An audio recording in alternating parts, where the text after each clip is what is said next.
Bonjour à tous, nouvelle vidéo contre mon adversaire de la dernière fois, j'ai les pièces blanches. Bonne chance à lui, have fun, and aujourd'hui on va jouer peut-être le 4. On va jouer une Reti. On va jouer une Reti, j'ai pas beaucoup d'expérience sur cette position, mais on va voir, ça peut retransposer dans termes de schéma à base de C4 par exemple, à base de C4, D4. Alors là, on peut directement jouer D4 je pense. Mais je vais jouer un peu plus rare, B3. L'idée c'est vraiment de faire fou B2 et de contrôler vraiment les cases centrales. Il ne peut pas jouer au 5 tout de suite. Donc on lui a laissé mettre un pion en D5, mais on va pas lui laisser mettre un pion en E5.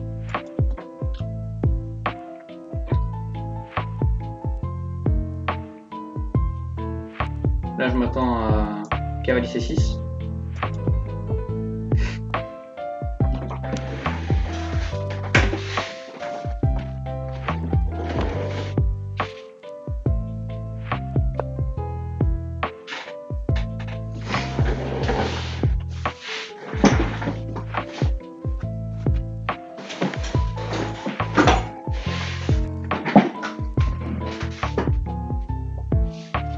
Ici nous joue cavalier F6, il vient renforcer son centre, on vient jouer fou B2.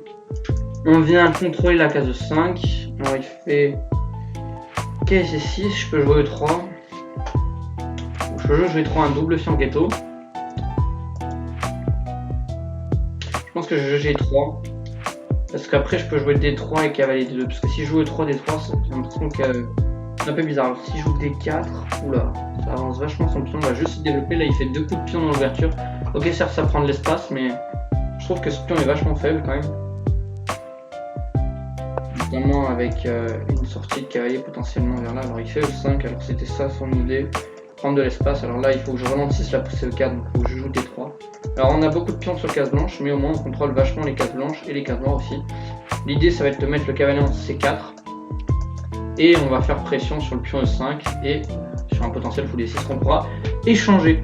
Ici je pense que fou B4 est peut-être un coup pour développer son fou avec tempo.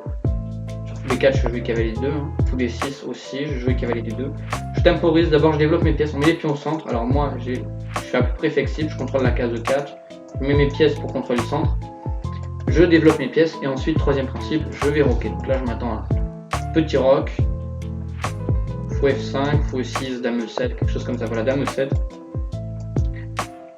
Viens enfoncer le pion 5 comme ça sur C4, il peut bouger et le pion E5 est pas en prise. Je joue petit rock. Je vais me développer. Vraiment on joue simple chess. Il n'y a pas à jouer compliqué. Ok, il vous fout ici, il va me menacer de prendre. Je m'en fiche, je vais venir ici. Je vais mettre de la pression. S'il prend, il y a toute la diagonale blanche qui m'est ouverte. Donc c'est avantage blanc quoi, j'ai envie de dire. Alors certes il y a de l'espace. Ok, bon ça m'aide. Alors je peux jouer aussi pion prend avec des idées de F4, mais vu qu'il y a le fou, je sais pas si c'est bien. Est-ce que je peux prendre d'abord ici? Et je vais pion prend avec des idées de F4 justement. Ça a l'air intéressant quand même. Mais bon, sur fou prend après j'aurai toujours des idées de F4. Donc ça n'a pas besoin de me doubler les pions là. Peut-être pion prend était intéressant, mais je trouve que fou prend est quand même pas mal. Menace potentiellement de venir doubler les pions. Là je menace de prendre ici, alors je pourrais prendre ici en intermédiaire aussi. Mais je le laisse avec ce choix parce que ce fou est pas terrible. Alors si je peux aussi le prendre quand même le fou je pense. Puis dame prend. Alors je peux le reposer. Je peux aussi prendre en C6.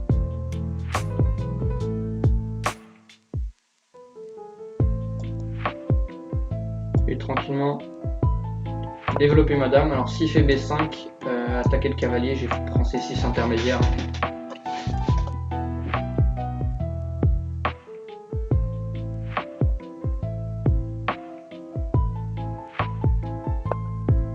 Alors là il me donne un pion. Certes il a quitté son cavalier, mais pour moi après qu'il prend D6, il fait pion prend F3.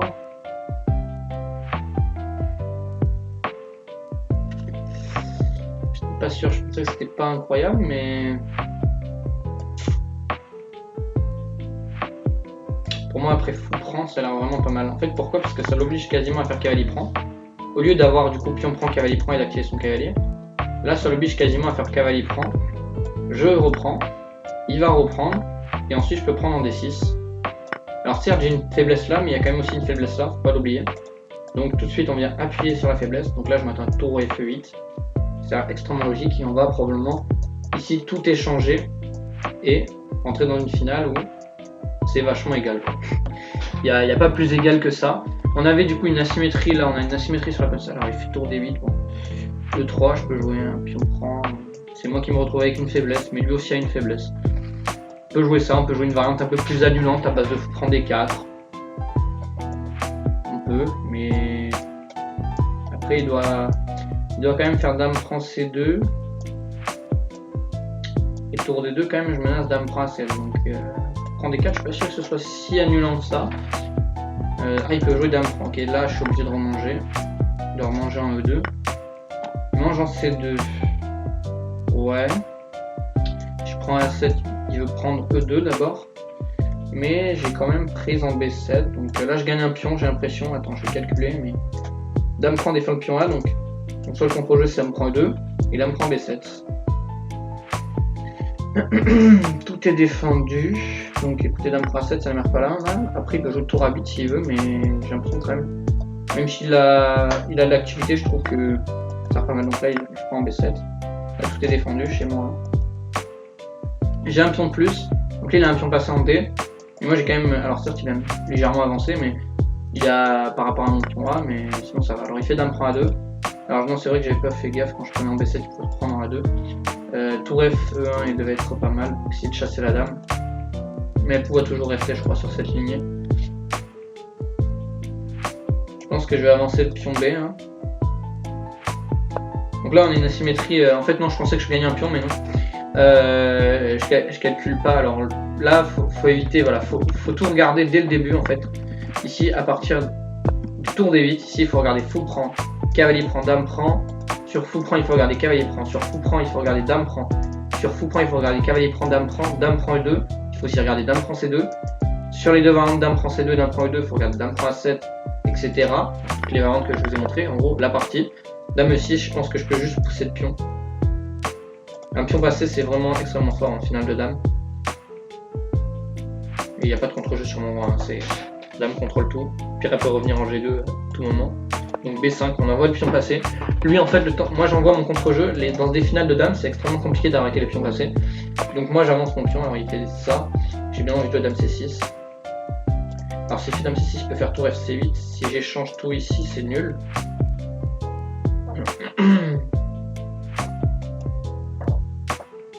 J'ai bien envie de jouer dame A6 du coup.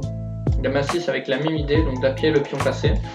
Mais avec la même idée d'éviter de me prendre un tour FC8. Si je me prends un tour à 8, là cette fois-ci j'ai prise en E5 et le pion B5 et sauvé entre guillemets. Tour D8. J'ai envie de jouer B6, hein, avancer encore plus mon pion. Il n'y a pas de mat comme ça, rien, il n'y a aucun contre-jeu. Le temps qu'ils viennent faire du contre-jeu, je prendrai jamais, hein, sinon ça va m'ouvrir le roi. Mais le temps qu'ils viennent prendre, et etc. Trouver du contre-jeu, ce sera beaucoup trop lent. Donc je pense que B6 c'est simplement avancer en grand pion, venir tenter de doubler comme ça. Alors il a quand même les pièces vachement actives. Alors il attaque deux fois mon pion. Si je fais B7 je pense que je vais le perdre. Donc il faut que je tourne B1 ici pour défendre mon pion. Et je veux tour F1. Alors je pouvais pas l'avancer, je suis pas du tout réveillé parce qu'il y a juste dame prend dame. Tour D6 si vous l'avez vu à la maison c'est que vous êtes bon. Alors je crois que j'ai dame A7 ici quand même, parce que sur tour prend. Est-ce que j'aurais pas du tour 1 ici? Contre-attaque la dame. S'il mange mon pion, je peux manger la dame. S'il mange mon pion là, je peux manger la dame et menacer mat. Donc il n'a pas le temps de manger. Donc ça c'est un vrai coup fort, c'est pour ça que j'ai calculé. En fait, s'il attaque ma dame, en fait je menace mat, donc c'est une autre menace. Dame ici, donc il attaque deux fois le pion. Je joue B7, je peux pas parce qu'il y a ma dame en prise. Dame A7 m'a l'air vraiment un très bon position. dame A7. Hein. On a un pion extrêmement fort. En fait, le but, c'est qu'il fallait vite que si jamais tour en C1, je pense que je serais bien parce que je pourrais jouer tour C7. Je pourrais vraiment avoir énormément d'activité. En fait, là, le seul avantage auquel je peux prétendre, c'est un pion en V6 comparé à un pion en D5. Le pion en D5, il a 1, 2, 3, 4 cases pour faire promotion à 4 cases. Moi, je suis à 2 cases. Donc ça, c'est le seul avantage que je peux avoir. Donc l'échange de dames, bien sûr, ce serait perdant avec ton B8 à la fin. Même s'il y a du tour D8, on a un pion extrêmement avancé, on peut jouer. Par exemple, je vous montre sur dame prend pion prend tour A8, on a tour B8, seul coup tour D8, échange des tours, et on a un pion extrêmement avancé et le roi va monter pour nous l'accompagner. Donc là, j'ai bien envie de jouer ça. Je peux jouer B7. Hein. Maintenant, je peux jouer B7. C'est tour D7, donc tour C7, tour EC1, histoire de pouvoir venir ici. Alors j'avais peut-être tour E7. Tour E7 en fait j'ai pas vu, mais tour E7 était probablement meilleur. Venir tour raser ici, soutenir la poussée B7. Tour EC1 est moins bon, je pense, mais ça va encore. Je pouvais pas jouer B7. Donc B7, extrêmement fort ici. Tour C7 aussi, mais B7 a l'air fort. J'ai joué B7. Menace en fait dame prend suivi tour C8 et d'avoir la même finale que la dernière fois.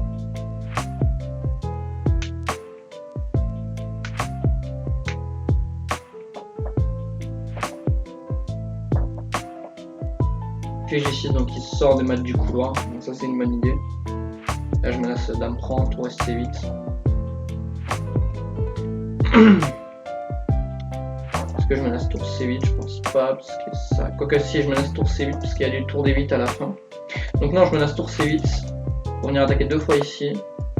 J'ai tour D7, je crois que j'ai tour C8 ici. Il peut faire tour prendre, donc ah, j'ai blunder. Non, j'ai pas blunder le pion, mais j'ai joué un coup rapidement pour éviter de perdre autant.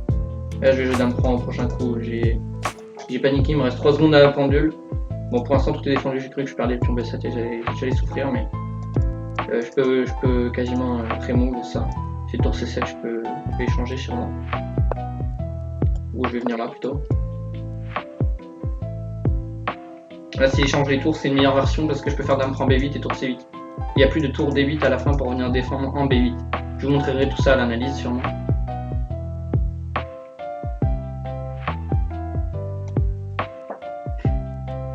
Dame D7. Ok, il n'y a plus ça. Bon, on va venir échanger. Là, ici, bon, j'ai paniqué donc je vais échanger les dames. Je vais venir échanger les dames. Sûrement que j'avais un avantage. J'ai pas réussi à trouver avec 5 secondes à la pendule. Donc, ça, c'est mon grand défaut. Je suis en Zeitnot rapidement. Là, je fais un échec. Il va bouger le roi ou faire F6. Je peux prendre et là, c'est totalement égal avec les dames sur l'échiquier. Il n'y a plus de pions passés. F6 ça affaiblit un peu le roi, donc ça va me permettre. Alors là il n'y a plus d'échecs sur sa diagonale, mais moi ça va me permettre de rapidement faire des échecs perpétuels pour éviter de perdre du temps pour rien. La 3 contre 3 c'est totalement égal. Je vais faire dame à 8. J'empêche les échecs juste sur sa diagonale en fait. Hein. Et je coupe le roi un peu. Bon là franchement c'est complètement égal. Donc 2 parties complètement égales quand même, ça fait beaucoup contre ce joueur. Mais c'est bien je trouve quand même pour un 1820. H5, on va bloquer avec H4, on bloque un peu l'avancée des pions tout simplement. Donc là c'est lui qui se retrouve en Zeitnot, moi aussi. Je vais revenir, je peux essayer de pousser avec G4 mais ça va pas être très intéressant je pense. Je vais jouer dame F3, l'idée c'est d'attaquer le pion F6. Dame ici, on va jouer dame C6, continuer à mettre la pression un peu. J'empêche toujours les échecs sur la diagonale.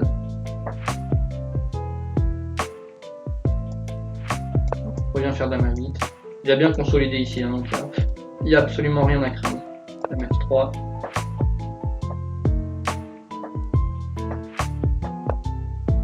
Ok, alors ça, je suis pas sûr que la finale soit bonne pour lui. Roi F1, roi ici, roi ici, roi ici, roi ici. Pire j'ai F3, pire qui peut tout liquider, donc pour moi ça m'a l'air pas mal ça. Parce que si j'y arrive à gagner le pion, par contre là je crois que c'est gagnant. Si j'ai pas de 10, avec un pion de plus c'est souvent gagnant. roi ici, on va prendre. J'ai roi ici. Et G5, je peux venir tout échanger et gagner le pion. Donc là, j'ai l'impression de l'arnaquer entre guillemets. L'échange des dames en E4 était pas bon en fait, hein. Il fallait garder les dames. Il va perdre autant, il a perdu autant. Ok, donc on va passer à l'analyse. On va continuer l'analyse de cette partie avec justement ma rétille. Donc je joue une petite sous-ligne avec l'idée de contrôler les cases D4 et E5. Il joue caisse E6, il va essayer de pousser E5, G3. Il joue D4, il va essayer de pousser E5, mais ça perd un peu un temps de développement. J'en profite pour avoir 3 pièces de développer, il repousse encore un pion. Donc certes il a le centre, mais je vais pouvoir rapidement mener, notamment avec E3 ou C3. Et j'ai un petit avantage de développement.